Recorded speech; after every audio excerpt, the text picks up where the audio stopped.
할렐루야. 오늘 이 수요기도회 이 예배 가운데 참석하신 성도님들을 주님의 이름으로 사랑하고 또 축복합니다. 서로 인사를 좀 나눴으면 좋겠습니다. 오늘은 옆에 분들을 보시면서 이렇게 손가락 하트를 날려주세요. 사랑합니다. 자, 반대쪽도 사랑합니다. 자, 뒤에 분도 사랑합니다. 네, 감사합니다. 다음 주엔 조금 더 큰 하트로 한번 도전해 보겠습니다.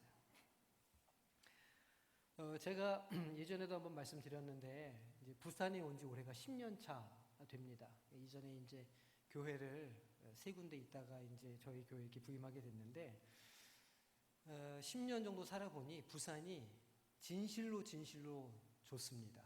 정말 좋은 곳이다 생각이 됩니다. 서울에서 친구들이 놀러 오거나 연락이 오거나 그러면 서울, 경기, 거기 그 소돔과 고모라 같은 곳이니까 거기 있지 말고 부산으로 와라. 제가 이제 여러 번 권면을 이렇게 종종 합니다. 부산이 제가 너무 좋은데 딱 한 가지 안 좋은 게 있습니다. 그게 뭐냐? 도로 상황이에요. 도로 상황.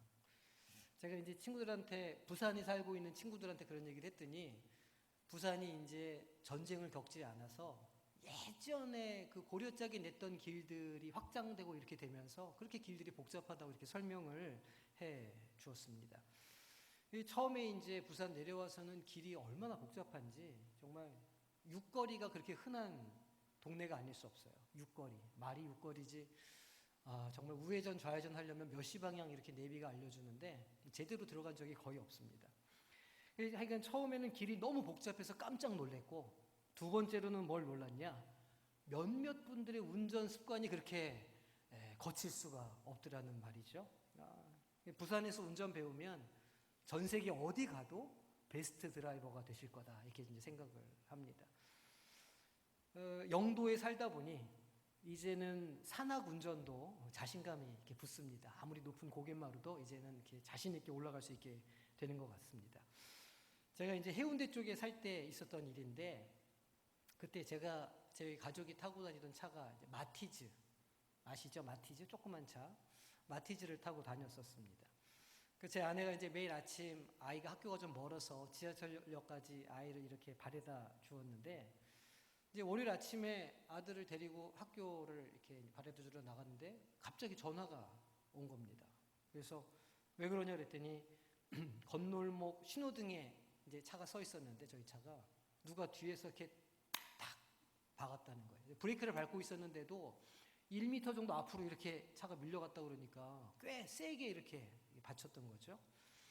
그 뒷차에 이제 중형차에 중년 여성이 타고 계셨는데 그 내려서 미안하다고 막 사과를 이렇게 하시더라는 거예요. 근데 이제 출근 시간이니까 바쁘잖아요. 그래서 이제 명함을 이렇게 건네주면서 차를 고치고 또 병원에 가시거나 하게 되면 연락을 달라.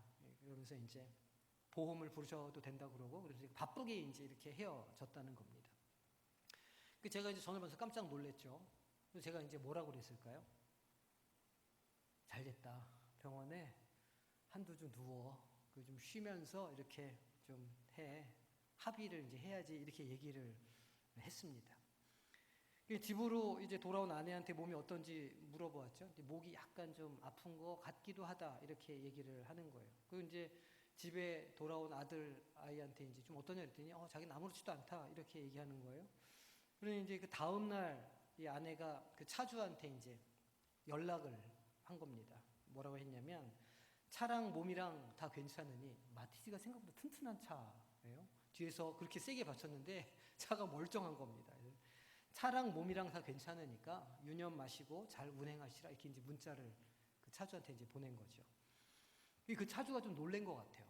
왜냐면 그 흔한 그 뒤처리 결과가 있지 않습니까? 뭐 병원에 누웠다, 뭐 어떻게 했다, 뭐 보험을 불렀다 이렇게 그게 이제 일반적으로 그 뒤처리가 그렇게 돼야 되는데 괜찮다 이렇게 연락이 오니까 이 차주가 이 사람은 뭐지? 이렇게 좀 놀란 겁니다. 그래서 언제 자기네 집 쪽으로 한번 오시게 되면 식사를 꼭 대접하겠다 이렇게 이제 해서 훈훈하게 이렇게 이제 잘 마무리가 되었습니다. 사실은 이제 우리가 어떤 손해를 보았을 때, 특히나 이제 타인으로부터 손해를 이렇게 보게 되었을 때, 아니면 우리가 누군가의 약점을 이렇게 잡게 되었을 때 말이죠. 그걸 관대하게 이렇게 용서하거나 이렇게 묻어두는 일이 참 쉬운 일이 아닙니다. 관계가 불편한 사이에는 더더욱 그렇죠. 뭐 시누이랄지 이런 분들의 어떤 흠이 눈에 보이면 그게 그렇게 그렇지 않으십니까? 아주 이런 이야기를 하는 사람, 즐겨하는 사람들도 있고 남의 약점을 잡고 그것을 가지고 이렇게 오랫동안 가지고 있는 사람들도 있다는 말입니다. 왜 그러냐면 우리의 인간의 본성이 본성적으로 약하기 때문에 이제 그런 것이죠. 그래서 우리가 살고 있는 이 현대 세계의 생존 방식을 두 가지 단어로 표현을 해봐라 이렇게 하면 약육강식이다 이렇게 표현할 수 있고요. 또 적자 생존이라 이렇게 표현할 수도 있습니다. 그러니까 약자는 강자에게 이렇게 종속될 수밖에 없고 약하고 부족한 어떤 사람들, 동물들은 이렇게 도태되는 게 당연하다 이렇게 여기는 사회라는 것이죠. 내가 저 사람보다는 실력이 좀 좋아야 내가 살아남는다 이렇게 이제 생각하는 겁니다. 그래서 따지고 보면 그 동물의 세계라는 왜 그 옛날 프로가 있지 않았습니까? 동물의 세계 그런 본성적인 세상과 인간 세상이 그렇게 뭐 다르지 않다 이렇게 이제 우리가 느끼게 된다는 것이죠. 하지만 하나님께서는 사람을 창조하시면서 세상을 다스려라 이렇게 명령을 하셨습니다. 여기서 다스리라라는 말은 자기 마음대로 다 소비해버리고 잡아먹고 베어버려서 벌거숭이를 만들라는 말이 아닙니다. 그것의 모습을 지켜주고 보호하면서 상생하라 그런 의미가 거기에 담겨 있습니다. 그렇기 때문에 하나님의 형상을 따라서 지음받은 인간들에게는 사람에게는 그 인간 본성을 거슬러서 살 수 있는 능력이 있다는 겁니다. 동물과는 다른 점이죠. 동물들은 본성에 따라서 살아갑니다. 그러나 인간은 본성에 따라서 살아가야 하는 존재이지만 하나님의 형상을 따라 창조되었기 때문에 본성을 거슬러서 살아갈 수 있는 능력이 사람들의 내면에 있다는 것이죠. 그래서 본성에 따라서 약자를 잡아먹고 갈취하는 게 아니라 약자를 보호하고 이익과 실리를 쫓아서 살기보다는 눈에 보이지 않고 손에 잡히지 않는 어떤 가치를 추구하며 살 수도 있다는 말입니다. 그래서 이런 일, 본성을 거스리면서 사는 일은 오직 인간만이 할 수 있는 일입니다. 무엇보다 이 용서와 같은 행동, 나에게 잘못을 저지르고 나에게 실수를 했던 사람을 용서하고 그 사람을 사랑하기로 결단하는 이런 행동은 하나님의 형상을 닮은 인간이 할 수 있는 가장 위대한 일 가운데 하나라고 할 수 있는 겁니다. 하나님의 나라가 어때야 하냐라고 할 때 바로 이런 이 본성을 거스리는 인간만이 할 수 있는 이런 놀라운 일을 하는 것, 이것이 바로 하나님 나라 교회 공동체가 마땅히 보여주어야 하는 모습이라 말할 수 있는 것이죠. 세상이 말하는 잘 사는 것, 부자가 되고 또 풍요로워지는 것, 그렇게 하기 위해서 약자들을 희생시키고 착취를 하고 이렇게 하는 것, 그래서 약한 사람들은 도태될 수밖에 없고 뿌리지 않고 심지 않은 사람들은 거둘 것이 아무것도 없다라고 이렇게 말하는 것은 그런 면에서 천국의 모습이 아닌 거라고 하는 겁니다. 용서는 천국의 모습이며 또한 용서를 통해서 우리는 우리 안에 있는 어떤 분노나 억울함, 좌절감들을 극복하고 하나님의 평화를 선포하고 실천할 수가 있다는 것이죠. 누군가를 용서하는 것이 쉽지는 않은 일입니다. 제가 경험했던 가장 힘든 용서는 사실은 저의 아버지를 용서하는 일이었습니다. 아버지가 가정적이신 분이 아니고 뭐 저희 세대의 아버지들이 다 그런 것처럼 이렇게 바깥에서는 참 잘하셨지만 그 식구들한테는 참 못하셨거든요. 주말만 되면 어디론가 떠나시고 주일 밤이 늦게 돼서야 들어오시고 또 아침부터 출근해 나가시고 이렇게 이제 그런 삶을 사셨기 때문에 참 정이 없었다는 말입니다. 운명하시기 전날 밤에 그 모교의 목사님께서 오셔서 이제 마지막 그 구원에 대해서 물어보셨어요. 그래서 야, 네가 예수 그리스도를 되게 친하셨거든요. 교회를 잘 다니시지는 않으셨지만 네가 예수를 믿냐 이렇게 물어보시니까 다 죽어가시는 분이 고개를 이렇게 끄덕끄덕 이렇게 하시는 거예요. 그러니까 우리 그 모교 목사님이 그래 오늘 구원이 너의 심령 가운데 임했다 이렇게 말씀하시는데 제가 기뻤을까요? 안 그랬을까요? 제가 억울한 겁니다. 아유 평생을 저렇게 가족들한테 저렇게 잘 못하고 저렇게 막 사신 분이 세상에 제 막판에 저 고백 한 번으로 천국에 가면 난 너무 억울한데 이게 뭔가 좀 불공평한 거 아니야? 이제 이런 그 원망과 억울한 마음이 제 안에 이제 있었던 것이죠. 그게 이제 어떤 마음이냐면 사랑을 받고 싶었지만 사랑받지 못한 것에 대한 좌절감, 그러니까 그런 어떤 절망 이런 것들이 이제 이렇게 원한으로 이렇게 바뀌어서 이렇게 표현되는 것이었죠. 당시 저는 그런 하나님을 사실 이해할 수가 좀 없었습니다. 이해하기 싫었던 것이겠죠, 제가. 어떻게 이 땅에서의 삶이 그렇게 엉망인 사람이 단 한 번의 고백으로 영원한 천국의 생명을 얻을 수 있는가? 사실 성경에서도 그런 이야기가 나오지 않습니까? 십자가 좌우편에 달렸던 강도 중에 하나는 당신의 나라에 들어가실 때 나를 좀 기억해 주십시오. 이렇게 딱 한마디 했는데 하나님께서 오늘 네가 나와 낙원에 있으리라. 이렇게 구원을 선포하시는 것 아닙니까? 그 강도에게 피해를 입은 사람들이 분명히 있을 건데 그 사람들의 마음은 그 고려하지 않으시고 그렇게 구원을 마구 선포하시는 예수님이 저는 이해가 잘 그 당시에는 안 되더라는 말입니다. 그 억울한 마음이 가득했다는 것이죠. 제가 이제 반백년을 살았는데 나이도 50이니까 반백년을 살지 않았습니까? 반백년을 살았는데 깨닫게 된 아주 흥미롭고 재미난 사실이 있습니다. 그게 무엇이냐면 누군가를 미워하면 미워할수록 그 사람을 닮아간다는 겁니다. 다 그런 경험 하시지 않습니까? 미워하고 증오하면 그 사람의 모습이 제 안에서 이렇게 드러나는 것을 제가 보게 되는 거예요.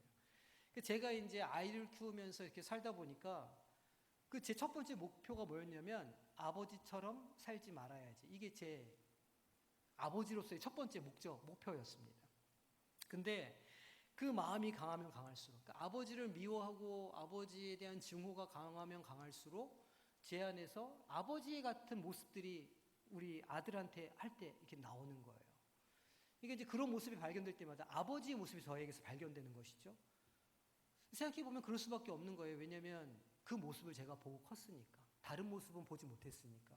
아버지의 어떤 그러니까 제 어머니한테 하는 아버지의 모습, 저를 대하신 아버지의 모습이 저에게 학습이 된 것이겠죠. 그러니까 이제 제가 제 아들에 대해서도 어떤 순간에는 아버지 모습이 그대로 이렇게 드러나는 것을 보면서 때로는 수치심을 느끼기도 하고, 때로는 분노하기도 하고, 때로는 좌절하기도 하는 경험을 여러 번 그렇게 했다는 겁니다. 그러니까 용서를 한다거나 또 누군가로부터 용서를 받는다는 것이 그 두 개 다 쉬운 일이 아닌 겁니다. 실수를 하거나 잘못을 했을 때 그것 때문에 피해를 입게 된 사람에게 가서 내가 잘못했습니다. 이렇게 말하는 게 쉬운 일이 아니라는 겁니다. 또 누군가가 와서 이렇게 용서를 구할 때 네, 당신을 용서합니다. 라고 말하는 것, 용서를 구하는 것, 용서를 선포하는 것 두 개 다 쉬운 일이 아니라는 것이죠. 용서는 피차간 정서적으로 또 영적으로 성숙한 사람들만이 할 수 있는 능력이라고 이제는 깨닫게 됩니다. 우리 성도님들 가운데에도 이런 분노나 어떤 그런 자기 혐오, 증오 같은 것들을 경험해 보신 분이 분명히 있을 거라 그렇게 생각이 됩니다. 사실 용서와 화해 이전에 경험하는 감정이 있지 않습니까? 그게 뭐냐면 분노와 증오 같은 것이거든요. 많은 경우에는 그 대상이 가족이 되는 경우가 많습니다. 가깝기 때문에 더 상처 주기 쉽고 더 그 마음을 이렇게 보듬어 주기가 쉽지 않은 것이죠. 부부 사이가 그렇고 아버지와 아들의 사이가 그렇습니다. 딸과 어머니의 관계도 그렇죠. 아니면 형제 간에, 가족 관계 간에 이런 갈등이 있는 경우에 그 영향력이 굉장히 그 가족에게 크게 생기는 것이죠. 이런 용서하지 못함, 그러니까 어떤 분노나 어떤 원한의 관계 속에 있으면 다른 어떤 여러 가지 문제들이 생기는데 그 가운데 제일 치명적인 문제가 무엇이냐면 그렇게 관계 맺기를 못하는 경우에 다른 사람들과의 관계, 그러니까 가족이 아닌 다른 사람들과의 친밀한 관계를 맺기도 굉장히 어려워진다는 겁니다. 그러니까 이제 저의 경우를 생각을 해보면 제가 아버지와의 관계가 이렇게 좋지 않았고 그것이 해결이 안 되어 있었기 때문에 제가 결혼을 해서 한 가장으로 또 아버지로 이렇게 살아가는 게 너무너무 힘들고 고통스러운 일인 것을 제가 경험을 하게 되었다는 것이죠. 그런 절망감과 좌절감에서 관계를 맺게 되면 대부분 연민 때문에 그렇게 결혼하게 되고 연민 때문에 누군가를 바라보게 되는 겁니다. 상대방의 상처가 보이고 그것에 신경이 쓰이고 그게 내 상처 같으니까 그것을 보듬어주고 싶어서 그렇게 이제 관계를 맺게 되는데 결국은 어떤 것도 해결되지 않고 파괴적인 관계가 되는 경우가 종종 있는 것을 볼 수 있는 것이죠. 말하자면 자기 안에 있는 연약함을 상대방에서 발견하고 그래서 그 연민으로 관계를 맺는데 결국은 더 큰 상처로 끝나거나 자신의 어떤 상처나 절망감을 상대방에게 이렇게 투사해서 상대방을 더 나쁜 사람으로 몰아간다든지 하는 그런 일들을 하게 되는 겁니다. 결국 그런 관계는 파괴적이고 절망적이라는 것이죠. 그래서 저는 청년들이나 후배들에게 지나치게 의심이 많거나 타인과의 만남을 간섭하는 사람들은 만나지 말아라 이렇게 이야기를 합니다. 그러니까 자존감이 낮은 사람일수록 불안감이 크고 상대방을 간섭하고 이렇게 자기 손에 쥐려고 하는 속성이 강하기 때문이죠. 상처를 받아서 트라우마가 생기고 트라우마 때문에 미움과 증오가 더 점점 커져 가는 겁니다. 증오의 문제가 해결되지 않으면 우리의 상처는 더 강해지고 우리는 그 상처에 더 매이게 되는 것이죠. 오늘 말씀에서 베드로가 예수님께 질문을 합니다. 형제가 나에게 죄를 범하면 몇 번이나 내가 용서해 주어야 하겠습니까? 그래서 예수님께서 뭐라고 7번까지 하겠습니까? 이렇게 말합니다. 여기서 왜 7번이라고 물어보냐면 이것이 완전수이기 때문에 이렇게 말하는 것이죠. 7번 정도 용서하면 용서에 관해서는 할 만큼 했다 이렇게 말할 수 있는 겁니다. 그런데 사실 베드로의 이 질문에는 누군가가 나에게 용서할 수 없는 상처를 준다면 피해를 입힌다면 내가 어떻게 해야 되겠습니까? 라고 하는 그 질문이 이렇게 아래에 감추어져 있는 것이죠. 그랬더니 여기에 이에 대한 주님의 대답이 상상을 초월하는 겁니다. 7번씩 70번 용서해라 이렇게 말씀하시는 것이죠. 77에 49, 490번 아닙니까? 그래서 이 말씀을 이렇게 잘못 읽으면 490번까지는 우리가 용서해야 되구나 이렇게 생각하실 수 있는데 사실은 그런 의미가 아니죠. 우리가 살고 있는 이 땅에서 경험할 수 있는 최고의 용서를 훨씬 뛰어넘어서라도 끝까지 용서해야 한다라고 하는 말씀인 겁니다. 그리고 주님께서 이제 이와 관련해서 천국의 모습을 우리에게 비유로 말씀해 주시는 거예요.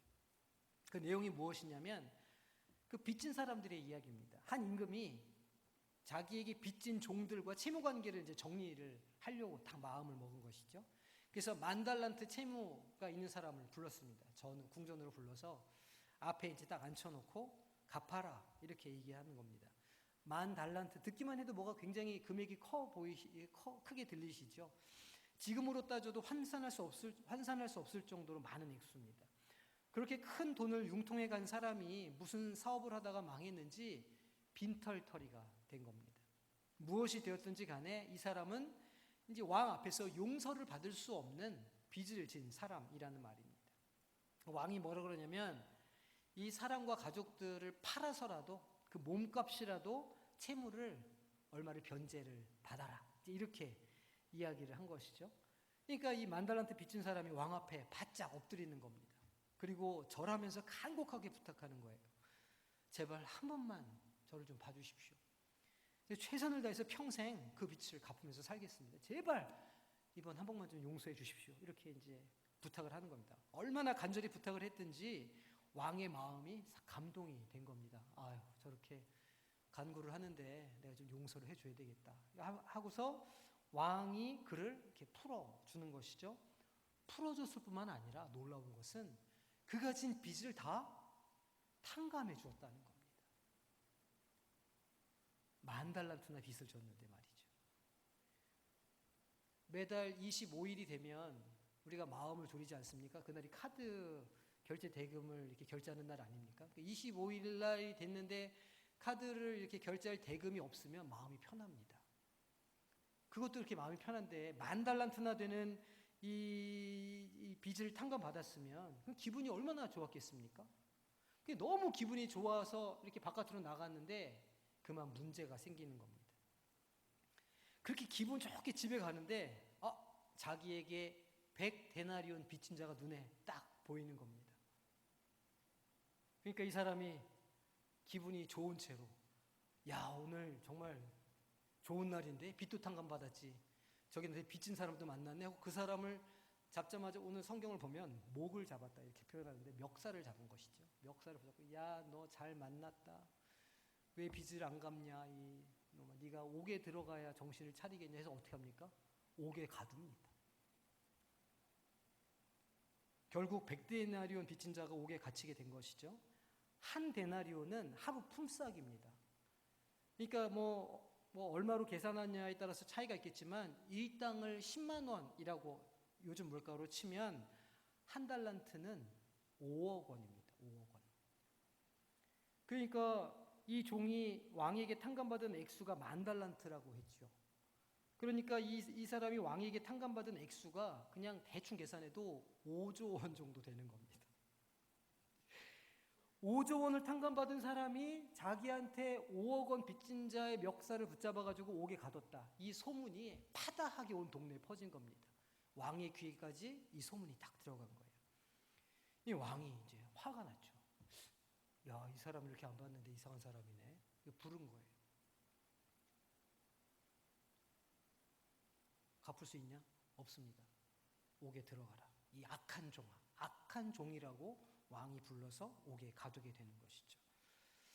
우리가 잘 알고 있는 이 이야기의 표면적인 주제는 먼저 용서를 받은 사람은 다른 사람에게 용서를 베풀어야 한다는 그 아주 도덕적이고 윤리적인 그런 교훈을 담고 있습니다. 그런데 이 교훈은 오늘 말씀이 우리에게 전해주고자 하는 핵심은 아닌 겁니다.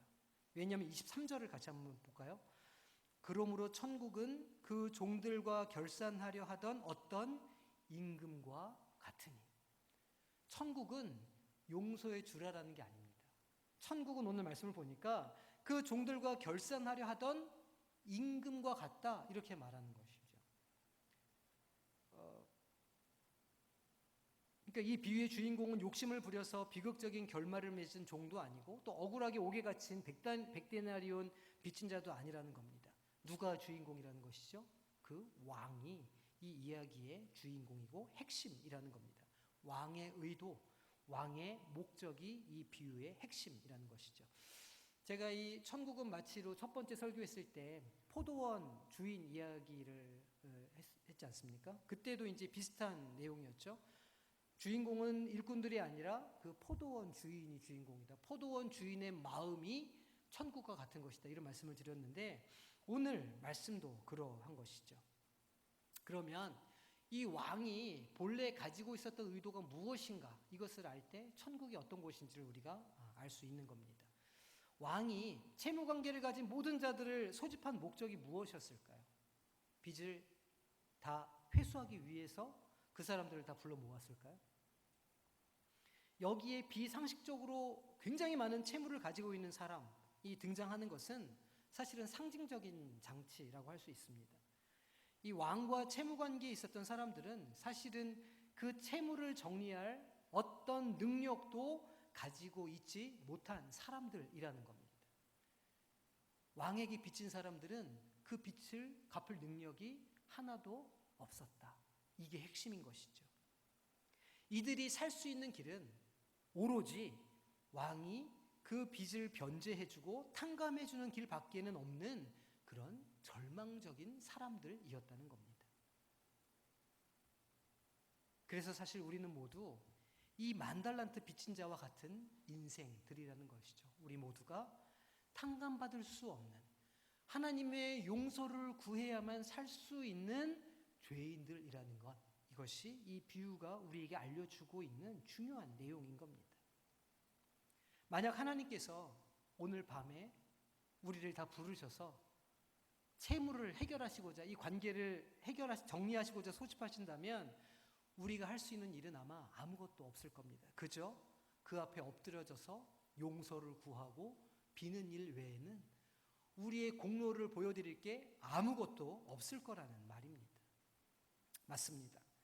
부채 해결을 위해서 날라온 이 소집 통지서는 마치 사형 선고와 같은 겁니다. 심판날을 의미하는 것이죠. 그렇기 때문에 왕이 이 빚진 자들을 부른 원래의 의도는 부채 정리를 위해서 채무자들을 불러다가 다 고소해서 감옥에 집어넣는 것이 아니라 이들을 그 과중한 채무로부터 자유롭게 하여 주는 것, 탕감해 주어서 그들에게 자유를 주는 것이 왕의 목적이었다는 겁니다. 도저히 갚을 수 없는 채무 때문에 숨막혀 하고 죽어가면서 신음하는 자들에게 자유를 주고자 하는 것이 왕의 모습이며 그것이 천국의 모습이라고 오늘 주님께서는 말씀해 주시는 겁니다. 천국은 마치 우리의 해결할 수 없는 죄성과 타락으로 인한 죄책감과 수치심과 열등감을 탕감해 주는 것과 같다는 겁니다. 이를 위한 왕이 우리에게 있으며 왕은 우리를 고소하고 감옥에 집어넣는 자가 아니라 우리에게 자유를 주고 회복을 선포하고 생명을 주는 사람이라는 겁니다. 이 왕이 누구일까요? 예수 그리스도시라는 겁니다. 또한 그 예수님으로부터 자유를 얻게 된 사람이 예수 그리스도의 보혈의 능력으로 고침을 받아서 새롭게 된 사람들, 주님을 영접해서 구원받은 사람들이 무엇을 해야 된다는 겁니까? 또 다른 사람들을 자유롭게 만들어주는 이 역할을 해야 한다. 연쇄 반응이 일어나도록 해야 한다는 것이 왕의 의도요, 예수 그리스도의 우리 가운데 오신 목적이라는 말입니다. 진정한 용서를 받은 사람들이 용서할 수 있습니다. 나를 용서해 주셨다는 사실을 온전히 인정할 수 있는 사람만이 내가 용서받았다, 내가 나의 채무를 변제받았다라는 사실을 분명하게 깨닫고 알고 있는 사람이 타인을 용서할 수 있는 겁니다. 진정한 사랑을 받아본 사람이 그 사랑을 나누어 줄 수 있는 것이죠. 그런 의미에서 좋은 아버지를 둔 아들은 좋은 아버지가 될 가능성이 높습니다. 좋은 어머니를 둔 딸은 좋은 어머니가 될 가능성이 높죠. 그게 우리가 사돈을 맺으려고 할 때 그 가족을 보는 이유 아닙니까? 그러면 좋은 아버지를 두지 못한 저 같은 사람에게는 희망이 없는 거냐 이렇게 이제 반문할 수 있으실 겁니다. 좋은 아버지상이 없고 좋은 어머니상이 없는 젊은 사람들은 그러면 좋은 가정을 만들 만한 기회가 없는 거냐 이렇게 되물어 볼 수 있겠죠. 또 지금의 부부관계나 인간관계가 점점 복잡하게 얽혀만 가고 뭔가 악화되는 분들이 있으실 수도 있습니다. 그런데 기억해야 할 것이 있습니다. 우리 모두는 이 땅에 살고 있지만 이 땅에 속한 사람들이 아니라는 겁니다. 이곳에 앉아 계시는 한 분 한 분은 천상의 피조물 들이며 하늘에 속한 자들이고 하나님의 양자된 자녀들이라는 사실을 기억하셔야 합니다. 저를 포함한 우리 모두는 하나님으로부터 용서를 받은 사람들이요, 하나님의 용서의 선포를 입은 사람들이라는 말입니다. 어떻게 용서를 받았습니까?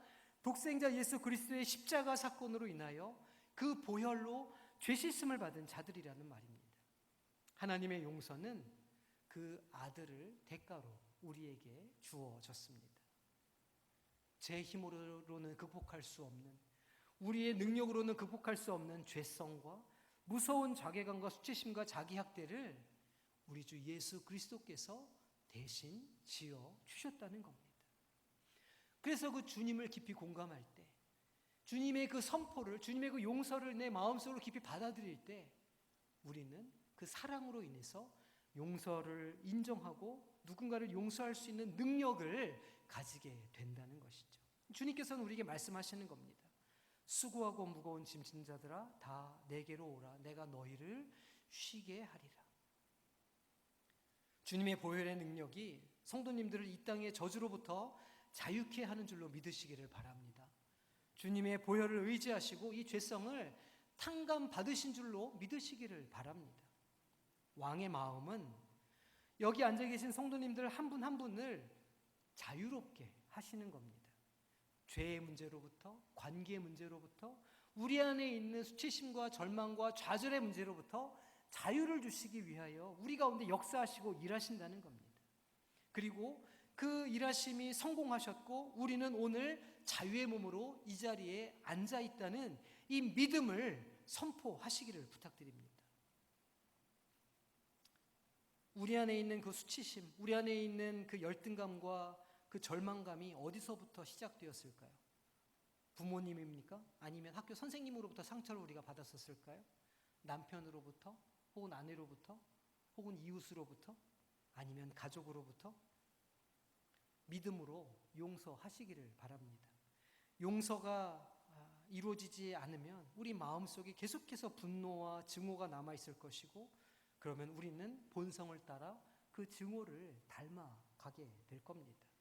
오직 용서를 선포하고 마음속에 자유를 달라고 하나님 앞에 나아갈 때에야만 이 문제가 해결될 수 있다는 것이죠.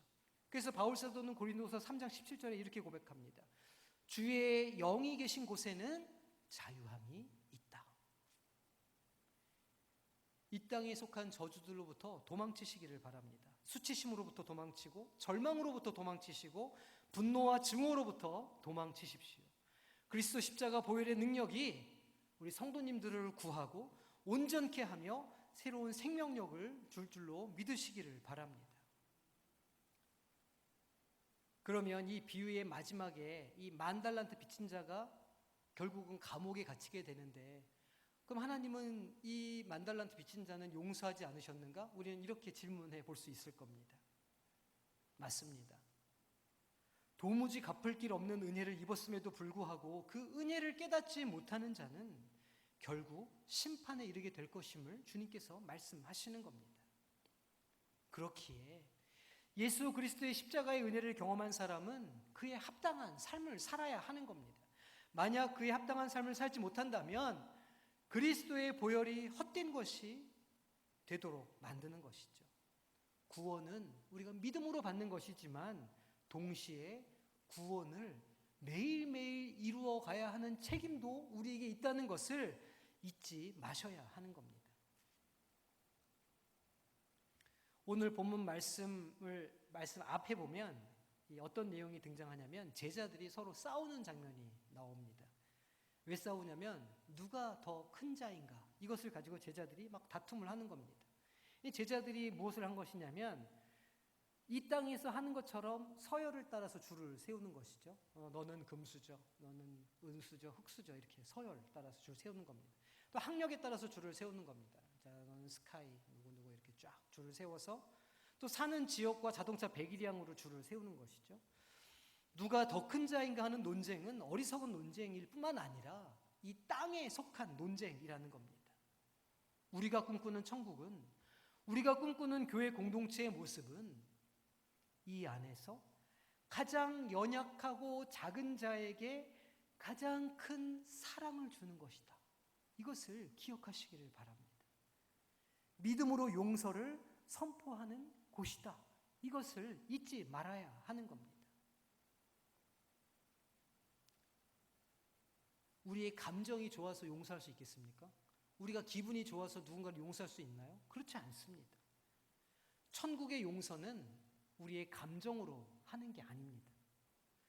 용서는 믿음으로 하는 것이며 십자가와 보혈의 능력으로 선포하는 줄로 믿으시기를 바랍니다.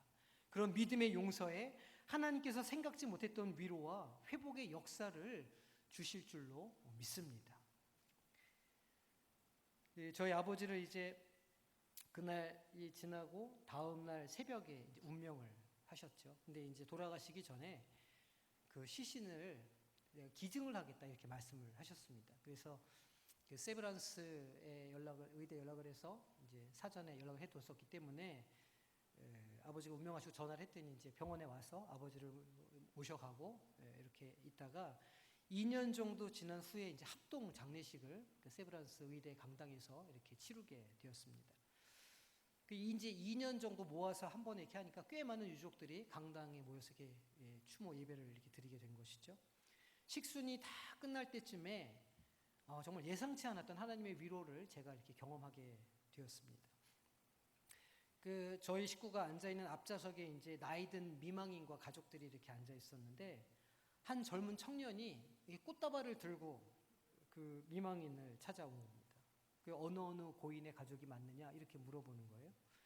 그분이 이제 맞다 이렇게 하니까 그 청년이 90도로 인사를 정중하게 하면서 꽃을 그 어머니한테 탁 드립니다. 그러면서 뭐라 그러냐면, 감사합니다. 고인께서 귀한 몸을 내어주셔서 제가 공부를 잘 할 수 있었습니다. 고인의 그 마음에 누가 되지 않도록 최선을 다해서 좋은 의사가 되겠습니다. 감사합니다. 하면서 막 우는 거예요, 학생이. 그러니까 그 꽃다발을 받은 미망인도 막 울고, 가족들이 다 울고, 그 앞뒤에 앉아있던 식구들도 그 학생의 그 표현 하나하나에 그 마음들이 다 녹아져서 원망의 마음들이 다 사라지고 정말 감사와 어떤 그 위로로 가득한 경험을 그렇게 하게 되었었던 것이죠. 하나님은 우리 삶의 위로와 회복의 역사를 일으키시는 분이십니다.